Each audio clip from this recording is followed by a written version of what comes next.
Hi all, welcome to MRH classes. So ഈ സെഷനിൽ നമ്മൾ നോക്കുന്നത് BCCMലെ മൊഡ്യൂൾ 2-ത്തെ ഒരു ടോപ്പിക്കാണ്. സോ ഇവിടെ എടുത്തിട്ടുള്ളത് ഓയിൽ പെയിൻറ്റുമായി ബന്ധപ്പെട്ട് നമുക്ക് പഠിക്കാനുള്ള കോൺസ്റ്റിറ്റ്യുവൻസ് ഓഫ് ഓയിൽ പെയിൻറ്റ് എന്ന് പറഞ്ഞ ടോപ്പിക്കാണ്.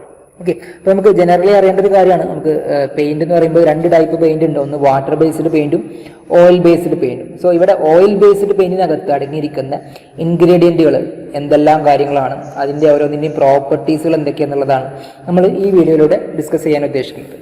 ഓക്കെ, സോ നമുക്ക് നോക്കാം. അപ്പോൾ പ്രധാനമായിട്ടും നമുക്ക് 6 ഇൻഗ്രീഡിയൻറ്റ് അല്ലെങ്കിൽ അത് കോൺസ്റ്റിറ്റ്യുവൻസ് ആണ് അടങ്ങിയിട്ടുള്ളത്. എന്തൊക്കെയാണ് പേരുകൾ ജസ്റ്റ് ഒന്ന് നോക്ക്. ഓക്കെ, ഫസ്റ്റ് വൺ ബേസ് ആണ്. പിന്നെ വന്നിട്ടുള്ളത് വെഹിക്കിൾ ഓർ കാരിയർ, അതുപോലെ തന്നെ കളറിംഗ് പിഗ്മെന്റ്, പിന്നെ സോൾവെന്റ് ഓർ തിന്നർ, അതുപോലെ തന്നെ ഡ്രയർ, ഇനേർട്ട് ഫില്ലർ അല്ലേ. അപ്പൊ ഈ പേരിൽ തന്നെ നിങ്ങൾക്ക് കുറച്ച് പ്രോപ്പർട്ടീസ് അല്ലെ, ഈ ഓരോ ഘടകത്തിന്റെയും ബേസിക് ആയിട്ടുള്ള കുറച്ച് പ്രോപ്പർട്ടീസ് നിങ്ങൾക്ക് കിട്ടുന്നുണ്ടാവും അല്ലെ. ബേസ് എന്ന് പറയുമ്പോൾ എന്താണ്? ഒരു ബേസിക് മെറ്റീരിയൽ അല്ലെ, അല്ലെങ്കിൽ ആ ഒരു പെയിന്റിന് നമ്മൾ കൊടുക്കുന്ന ഒരു ബേസ് അല്ലെ, ഒരു കോട്ടിങ് അല്ലെങ്കിൽ അതിന് പെയിന്റിന് വേണ്ടി കൊടുക്കുന്ന ഒരു ബോഡിക്കാണ് എന്ത് പറയാം, ബേസ് എന്ന് പറയാം. പിന്നെ അതുപോലെ തന്നെ വെഹിക്കിൾ കാരിയർ ഉണ്ട്, പിന്നെ കളറിംഗ് പിഗ്മെന്റ് ഉണ്ട് അല്ലെ. കളറിംഗ് പിഗ്മെന്റ് എന്ന് പറയുമ്പോൾ തന്നെ അറിയാം, നമുക്ക് ആ പെയിന്റിന് ആവശ്യമുള്ള കളർ കൊടുക്കുന്ന ഒരു ഘടകമാണ് എന്ത്, കളറിംഗ് പിഗ്മെന്റ്. അതുപോലെ തന്നെ സോൾവെന്റ് ഓർ തിന്നർ, നമ്മൾ പെയിന്റ് ഏതെങ്കിലും പ്രതലത്തിൽ അല്ലെ അപ്ലൈ ചെയ്യാൻ വേണ്ടിയിട്ട് സഹായിക്കുന്ന അല്ലെങ്കിൽ അത് എളുപ്പമാക്കാൻ സഹായിക്കുന്ന ഒരു ഘടകമാണ് എന്ത്, സോൾവെന്റ് ഓർ തിന്നർ. അതുപോലെ തന്നെ ഈ ഒരു ഓയിൽ പെയിന്റിന്റെ പ്രധാനമായിട്ടുള്ള പ്രശ്നം എന്ന് വെച്ച് കഴിഞ്ഞാൽ എന്താണ്, അത് പെട്ടെന്ന് ഉണങ്ങി കിട്ടൂല. അപ്പൊ ആ ഒരു പെയിന്റ് പെട്ടെന്ന് ഡ്രൈ ആകാൻ വേണ്ടിയിട്ട് നമ്മൾ ചേർക്കുന്ന എക്സ്ട്രാ ഒരു കെമിക്കലാണ് എന്ത്, ഡ്രയർ. ഓക്കെ, അപ്പൊ അതിന്റെ പ്രത്യേകത എന്താണെന്ന് വെച്ച് കഴിഞ്ഞാൽ അന്തരീക്ഷത്തിൽ നിന്ന് ഓക്സിജൻ പെട്ടെന്ന് വലിച്ചെടുത്തിട്ട് എന്ത് ചെയ്യും, ഈ പെയിന്റിനെ ഉണങ്ങാനായിട്ട് അത് സഹായിക്കും. അതുപോലെ തന്നെ ലാസ്റ്റ് ഒരു ഘടകമാണ് ഇനേർട്ട് ഫിൽ. ഓക്കെ, അപ്പൊ ഈ ഒരു 6 ഘടകങ്ങളാണ് നമുക്ക് നോക്കാനുള്ളത്. സോ ആദ്യം നിങ്ങൾ പഠിക്കേണ്ടത് 6 പേരുകളാണ്. പേരുകൾ കൃത്യമായിട്ട് പഠിച്ചു വെക്കുക. എന്നിട്ട് അതിന്റെ കീഴിൽ ഒരു 2-3 പോയിന്റ് കൂടെ നോക്കി വെക്കുക. ഓക്കെ, ശരിക്കും സാധാരണ ഇതൊരു 7 മാർക്കിനാണ് ചോദിക്കാറുള്ളത്. അപ്പോൾ 6 ഘടകങ്ങളും അതിന്റെ കീഴിൽ ആ ഒരു 2-3 പോയിന്റ് എഴുതി കഴിഞ്ഞിട്ടുണ്ടെങ്കിൽ മാത്രമേ നിങ്ങൾക്ക് എന്ത് ചെയ്യാൻ പറ്റുള്ളൂ, ആ 7 മാർക്ക് ഫുള്ളായിട്ട് കിട്ടുള്ളൂ. ഓക്കെ, സോ നമുക്ക് നോക്കാം. First base. സോ ബേസിൽ എന്തൊക്കെ പറഞ്ഞിട്ടുള്ളത് നോക്കുക. It provides body to the paint. പെയിന്റിന് നമ്മൾ ഒരു ബോഡി അല്ലെ, നമ്മൾ ഏതെങ്കിലും ഒരു പ്രതലത്തിൽ നമ്മൾ പെയിന്റ് അടിക്കുകയാണെന്നുണ്ടെങ്കിൽ ആ പെയിന്റിന്റെ അല്ലെങ്കിൽ ആ പ്രതലത്തിന്റെ ഒരു അപ്പിയറൻസ് കിട്ടാതെ അല്ലെ, ആ പെയിന്റിന് ഒരു കവറിങ് ആയിട്ട് കൊടുക്കുന്ന ഒരു ഘടകമാണ് എന്ത്, ബോഡി അല്ലെ, ബേസ് എന്ന് പറയും. Provides an opaque coating and hides the surface to be painted അല്ലെ. നമ്മൾ പെയിന്റ് അടിക്കുന്ന ആ സർഫസ് ഹൈഡ് ചെയ്തിട്ട് പെയിന്റിൻ്റെതായിട്ടുള്ള കളർ അവിടെ കാണിക്കാൻ വേണ്ടിയിട്ട് കൊടുക്കുന്ന ആ ഒരു പെയിന്റിന് കൊടുക്കുന്ന ഒരു ഘടകമാണ് എന്ത്, ബേസ്. പിന്നെ അതുപോലെ തന്നെ it provides strength to the paint and reinforces the film after it has dried. അപ്പോൾ പെയിന്റിന് ആവശ്യമായ സ്ട്രെങ്ത് കൊടുക്കാനും പെയിന്റ് ഉണങ്ങിയതിനു ശേഷമുള്ള ആ ഒരു അല്ലെ ഒരു ഫിലിം പോലെയാണ് അത് ആക്ട് ചെയ്യുക. അപ്പോൾ അതിന് ആവശ്യമായിട്ടുള്ള സ്ട്രെങ്ത് പ്രൊവൈഡ് ചെയ്യുന്നതും ആരാണ്, ബേസ് ആണ്. അതുപോലെ തന്നെ it makes the paint film durable and more resistant to abrasion. ആ പെയിന്റ് അടിച്ചതിന് ശേഷം ആ പെയിന്റ് അല്ലെങ്കിൽ ആ പ്രതലത്തിൽ എന്തെങ്കിലും അബ്രേഷനോ സ്ക്രാച്ചോ കാര്യങ്ങളൊക്കെ വരാതെ ആ ഒരു പെയിന്റിനെ സൂക്ഷിക്കാൻ അല്ലെങ്കിൽ പ്രൊട്ടക്ട് ചെയ്യാൻ വേണ്ടിയിട്ട് സഹായിക്കുന്ന ഘടകമാണ് ആര്, ബേസ്. ഓക്കെ, ഇത്രയാണ് നമുക്ക് ബേസുമായി ബന്ധപ്പെട്ട് പറയാനുള്ളത്. ഇനി അടുത്ത ഇൻഗ്രീഡിയന്റ് നോക്കാം. എന്താണ്, വെഹിക്കിൾ ആണ്. Okay, vehicle.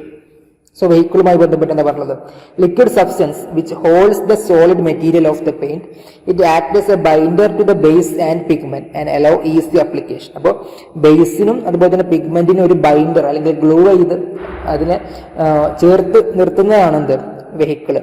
And it also allows easy application. Paint പെട്ടെന്ന് അപ്ലൈ ചെയ്യാൻ വേണ്ടിയിട്ട് ഇത് സഹായിക്കും.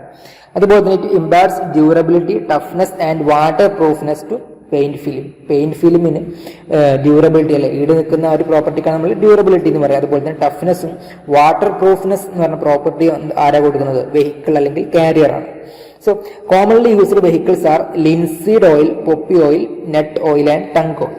ഓക്കെ, നമ്മൾ നോർമലി കാണാറുള്ളത് ലിൻസീഡ് ഓയിലാണ്, അതല്ലെങ്കിൽ പൊപ്പി ഓയിലുണ്ട്, നെറ്റ് ഓയിലുണ്ട്, ടങ് ഓയിലുണ്ട്. അപ്പോൾ ഇതിൽ ഏതെങ്കിലും 2 നിങ്ങൾ എന്ത് ചെയ്യാം, പഠിച്ചു വെക്കുക. ഓക്കെ, അപ്പം ഇതുമായി ബന്ധപ്പെട്ട് പറയാനുള്ളത് PSCക്ക് സ്ഥിരമായിട്ട് ചോദിക്കുന്ന ഒരു ചോദ്യമാണ്. കോമൺലി യൂസ്ഡ് വെഹിക്കിൾ ആർ എന്ന് പറഞ്ഞിട്ട് അല്ലെ, കോമൺലി യൂസ്ഡ് വെഹിക്കിൾ ഈസ് എന്ന് പറഞ്ഞ ഡാഷ് എന്ത് വരും, എന്നിട്ട് അതിൽ 4 ഓപ്ഷൻ ഉണ്ടാവും. അപ്പോൾ അതിൽ PSCയുമായി ബന്ധപ്പെട്ട് പറയുമ്പോൾ നമുക്ക് ഓർത്തിരിക്കേണ്ട ഒരു പേരാണ് എന്ത്, ലിൻസീഡ് ഓയിൽ. ഓക്കെ, അപ്പോൾ സാന്ദർഭികമായിട്ട് പറഞ്ഞു എന്നേ ഉള്ളൂ. നോക്ക് അടുത്തത് നോക്ക്. അടുത്ത ഘടകം എന്താണ്? കളറിംഗ് പിഗ്മെന്റ് അല്ലെ. നമുക്ക് പേരിൽ തന്നെ കിട്ടും എന്താണ് കളറിംഗ് പിഗ്മെന്റ് പെയിന്റിന് സംഭാവന ചെയ്യുന്നത്. പെയിന്റിന് ആവശ്യമായിട്ടുള്ള ഷെയ്ഡ് അല്ലെങ്കിൽ കളർ കൊടുക്കുന്നതാണ് അല്ലെ. Finally divide solid substance which provides required shade അല്ലെ, required shade and colour to the paint. പെയിന്റിന് ആവശ്യമായിട്ടുള്ള ഷെയ്ഡും കളറും കൊടുക്കുന്ന ഘടകമാണ് ആര്? Colouring pigment. Okay. It also reduces the intensity of development of crack due to drying of vehicle. അപ്പോൾ vehicle dry ചെയ്യുന്ന സമയത്ത് ഈ പെയിന്റിനകത്ത് ക്രാക്ക് അല്ലെങ്കിൽ ആ ഫിലിമിനകത്ത് ക്രാക്ക് ഡെവലപ്പ് ചെയ്യും. അപ്പോൾ ആ ക്രാക്ക് ഡെവലപ്പ് ചെയ്യുന്നതും തടയും ആര്? Colouring pigment. ഓക്കെ. അടുത്തത് നോക്ക്, അത് സോൾവെന്റ് ഓർ തിന്നർ ആണ്. സോൾവെന്റ് ഓർ തിന്നർ എന്ന് വെച്ചാൽ എന്താണ്? It is a volatile substance added to the paint to make its application easy and smooth. Smooth ആയിട്ടും ഈസി ആയിട്ടും പെയിന്റ് അപ്ലൈ ചെയ്യാൻ നമ്മൾ എക്സ്ട്രാ ഒരു വോളറ്റൈൽ സബ്സ്റ്റൻസ് ആഡ് ചെയ്യാറുണ്ട് അല്ലേ. നമ്മൾ സാധാരണ ടെർപ്പൻറ്റൈൻ എന്നൊക്കെ പറയാറുണ്ട് അല്ലേ. നമ്മൾ നോർമലി പെയിന്റ് അടിക്കുന്ന സമയത്ത് അത് പെയിന്റിലേക്ക് മിക്സ് ചെയ്തിട്ടാണ് അത് എന്ത് ചെയ്യാം, ചുമരുമലൊക്കെ അടിക്കുക. അപ്പൊ അതിനാണ് നമ്മൾ എന്ത് പറയാം? സോൾവെന്റ് ഓർ തിന്നർ എന്ന് പറയാം. So normally common solvents are turpentine, അതുപോലെ petroleum spirit, naphtha and coal tar, hydrocarbons. ഇതാണ് ബേസിക് ആയിട്ട് നമ്മൾ യൂസ് ചെയ്യുന്ന സോൾവെന്റ്സ്. അതിൽ തന്നെ നമ്മൾ നോർമലി നമ്മുടെ നാടുകളിലൊക്കെ പൊതുവെ യൂസ് ചെയ്യുന്നതാണ് ഇത് ടെർപ്പൻറ്റൈൻ. ഓക്കെ. ഇത്രയാണ് നമുക്ക് സോൾവെന്റ് ഓർ തിന്നറുമായി ബന്ധപ്പെട്ട് പറയാനുണ്ടായിരുന്നത്. ഇനി അടുത്തത് ഡ്രയർ ആണ്. നേരത്തെ പറഞ്ഞ പോലെ തന്നെ ഈ ഒരു ഓയിൽ പെയിന്റിന്റെ ഒരു പ്രധാന പ്രശ്നമാണ് പെട്ടെന്ന് ഡ്രൈ ആയി കിട്ടൂല. അപ്പൊ അത് പെട്ടെന്ന് ഉണങ്ങാൻ വേണ്ടി സഹായിക്കുന്ന ഒരു ഘടകമാണ് ഡ്രയർ അല്ലെ. It absorbs oxygen from atmosphere and accelerates drying. അതുപോലെ തന്നെ നോർമലി അല്ലെങ്കിൽ കോമൺലി യൂസ് ചെയ്യുന്ന ഡ്രയർ ആണ് ലിത്താർജ്, അതുപോലെ തന്നെ lead acetate, manganese sulphate. Okay. അപ്പോൾ ഈ ഒരു എക്സാമ്പിൾസ് കൂടെ നിങ്ങൾ എന്ത് ചെയ്യുക, ഇതിനോട് ചേർത്ത് പഠിച്ചു വെക്കുക. ഇനി ലാസ്റ്റ് വൺ എന്താണ്?